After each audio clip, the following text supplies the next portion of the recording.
What's going on, everybody? I'm about to go play a round of golf with my brother-in-law and my dad. If you're in a competitive family like I am, you want to make sure that you give yourself every edge that you can. So I'm going to cheat and put in some movement hacks beforehand. Honestly, it's not cheating. It's really just me warming up, knowing what my body can and can't do. I'm going to take you guys through a little bit of an upper back and shoulder warm-up today.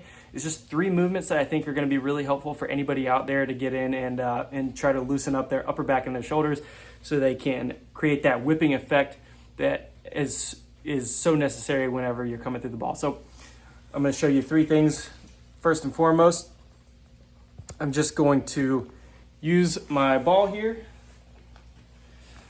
little squishy ball. I'm going to get it into my upper back and I'm going to work up segments and lift my shoulders up in the air. I'm also going to work on breathing while I'm doing this. So it's going to start right here and I'm going to take it up a few segments every 10 moves or so. So right in the middle there, I'm working on keeping my rib cage down into my pelvis, and I'm breathing out as I lift, breathing in as I reach down to my sides.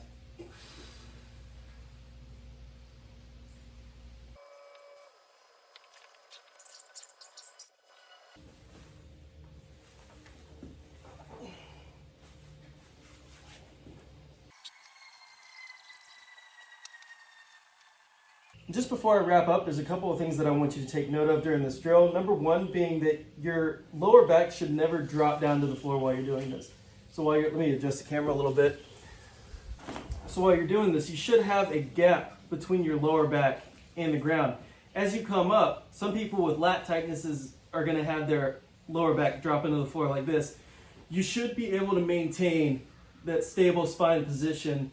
And then again, we're breathing out as we raise up to make sure that we keep that rib cage locked into that pelvis, as opposed to allowing our ribs to open up like this, flare out, and cause a bunch of extra movement as we reach our arms overhead, which is going to be really important, especially for that backswing to get us started.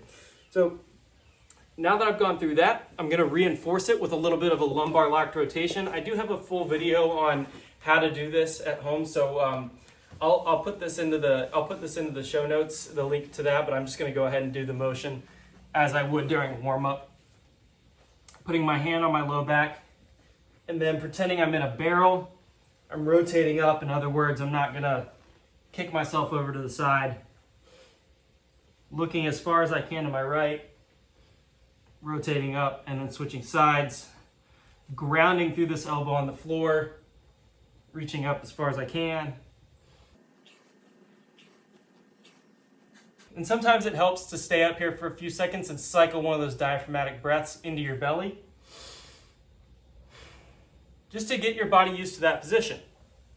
Now, after I've done that, we wrap up with one of my favorite warm-ups for any kind of shoulder or upper back issue that you might have, and it's going to be the kettlebell halos. You don't have to have a kettlebell at home to do this. This is something that is really going to grease the joints of those shoulder joints, though. So I'm going to show you how to do this one at home. For this drill, you can always use a weight that you have at home, or even a golf club where you can stack your hands on top of the club and move it around your head like I'm about to show you. But my favorite way is with the kettlebell.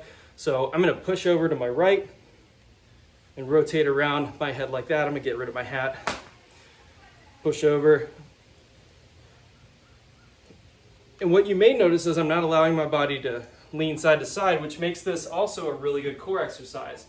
You can make it tougher on yourself by bringing your feet together. You're just trying to get as much range out of it as you can.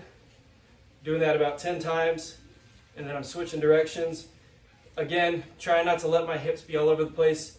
Trying to keep myself as stable as possible. Always coming back to this middle position. Here. Here. So that's just a really quick warm-up that I do before I go play golf to get my shoulders loose, get my upper back loose, and stabilize at the same time. It's a really good one. Feel free to try it out at home.